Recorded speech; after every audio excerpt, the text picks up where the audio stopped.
Hi folks, this is John from Sharp Mountain Games, and today we're going to talk about minis and what kind and whether you'd like to use them for your own solo RPGs, and we'll do that right after the intro.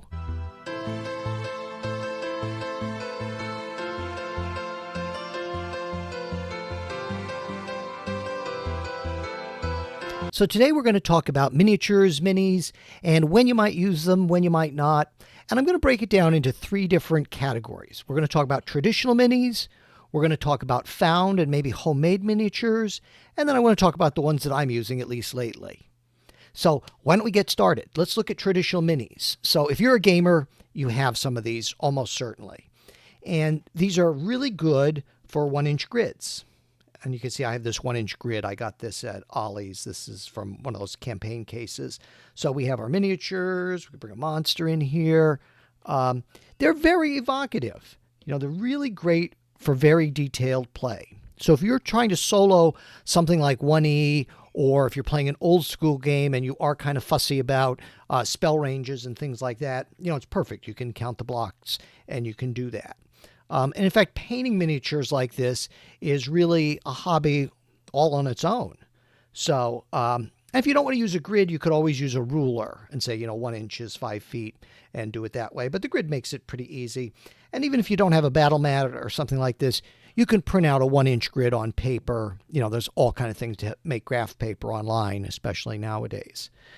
So are there any downsides? First of all, this takes up a little bit of room. It really does. So if you have a dedicated gaming table or you have a desk where you can leave this set up, I think that's great. For example, I had a friend in college and he was playing one of the Battles of the Pacific out with a war game. He had it all set up on a spare desk that he had. So that's just something to think about. There is an expense behind these. I mean, you can really go into an expense if you want to on miniature figures. I think also they're a little less portable because I don't know that I would want to take these if I were traveling, because if you spent money on them or you spent a lot of time painting them, you don't want to lose them in a hotel room or if your baggage is lost or something like that. So another reason you may not want to use these is grid play can be slow. I mean, you can still use the miniatures if you like, but if you're counting and you're measuring, that does slow things down, both in a face-to-face group game and certainly in a solo game. And I'm a big proponent of keeping your solo setup and your solo rules as quick as possible. But it's up to you. If you like that kind of play, absolutely go for it. Now, as we said, there's an expense behind these. You have to build them and you have to collect them, and you may not have exactly the miniature you want. So can we go a little cheaper? Absolutely. We can just see what we have around the house. And these are just some things I found easily around the house. Chess pieces are great. The bishop, for example, could be a cleric and the knight could be a fighter of some sort. Found a little Monopoly piece. Bingo chips. You can get bingo chips. You could get like 1,000 for under $10. You might even already have some. So those are great. And those can be counters. You might have wooden beads or glass beads, excuse me. It's also very easy if you want to print out pictures, print them out like 1 inch by 1 inch and then glue them to a piece of cereal box cardboard. You can do that real cheap. You might have some extra game pieces. For example, I saw a guy, Solospelunking. He has a great channel, a really nice solo channel. And he was just using a little game piece just like this, and that was Batman in his game. You might also have some toys around, like if you have these old Fisher-Price people, they work great. Or you can buy wooden pig people and paint them yourself if you want a hobby like that. And if you buy the wooden pig people, then you can customize it. You can make it any color or any design that you like for your particular character. So I think these cheap and do-it-yourself ones are great, and especially some of the smaller ones are good, like chess pieces, because I'm looking on the grid here. I don't need a 1 inch by 1 inch grid for that knight, for example, or for these bingo chips. I could probably get away with maybe a 1/2 inch or 3/4 inch grid. So if you really need to do gridded play or you like to do gridded play, you can print out a smaller graph paper on the computer, and then you could sketch out a little map what you need. And if you don't want to do that, you can also just take a piece of paper and just draw a map. You don't have to use a grid. And if you want to go really inexpensive, if you say, well, I don't have bingo chips, you can do coins, or you could glue pieces of paper to coins. I know Chris Gonerman at Basic Fantasies does that. He makes tokens out of pennies by gluing things on them or taping them. Okay, so now let's talk about what I use. And it was a little bit to buy these, but it's not that expensive, under 10 bucks. I really like these little Peoples guys. Or there's Meeples. I like the Peoples because they're a little bit bigger than Meeples. Nothing wrong with Meeples. They'll work fine too. And they also make these other game type pieces that are almost the same thing. They're just a little bit more of a traditional game piece. Now let's talk about why I think these are great. There's a few reasons. They're very small. Here's an index card. Let me put it in the center here so we could see it a little bit better. You could set up your whole combat, and you see how it fits on an index card. You know, if you're sitting on the sofa and you just have a little side table next to you where you want to have your battle, and then, oh, okay, there's a building here. You can see that eraser's a little dirty on that side.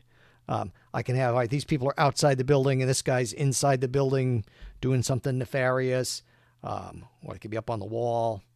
And if somebody falls in combat, knocked out or dead, you just throw them over. And it actually does help for you to keep track of who's where. Now you might say, yeah, but they're kind of generic and they don't really look like people. I actually think that's a strength because now we can use this for any characters. For example, if this was Star Trek, all right, there's our command officer in yellow, our engineer in red, and our science officer in blue. Or if you're playing Next Generation, you know, red would be command and orange, or yellow rather, is engineering. If you weren't playing superheroes, well, your blue is Superman. Maybe your yellow is the Human Torch. Maybe your red is Wonder Woman. They really work and are very easy for using for any setup. But here's, I think, a real power for them. We can link it up with the dice. So we've got different dice for the different colors. Because what I like to do is I like to roll all my combats. I use side initiative. So all the PCs will go at the same time. And this is perfect because then I can just roll these dice and immediately I know who did what. So very, very versatile, very small. And in fact, if you were going to travel, you could travel with these and they're pretty cheap. So, it's not like it would be a horrible thing if you lost them. Hopefully you wouldn't. But they're very, very portable and easy to set up even in a small place. Now let's wrap up here a little bit. Well, let's put some minis here just to keep things interesting. Put a few out here. Do you need miniatures? No. Absolutely you don't, and I don't want anybody to go into any expense for their hobby if they don't need to. If you've listened to my channel before, I want people to game more. I want everybody to try solo gaming. I'm hoping some people listen to this and try solo gaming today. You don't need anything like this. If you have a few coins or buttons or something and you want to do minis, hey, go ahead. Now, in your journal, also, you don't need minis. You could just do a little rough sketch of a combat if you need it. Maybe you want to just put it in pencil in case anybody moves around. There's nothing wrong with that. And then you kind of have a record, too, of the combat in your journal. So you don't need them. And as I said, I would not take expensive minis for travel. There's the space that they would take up, and you could lose them. You wouldn't want to do that. I mean, maybe if you got a cheap set of chessmen at a yard sale or a dollar store or something like that, that might be a thought.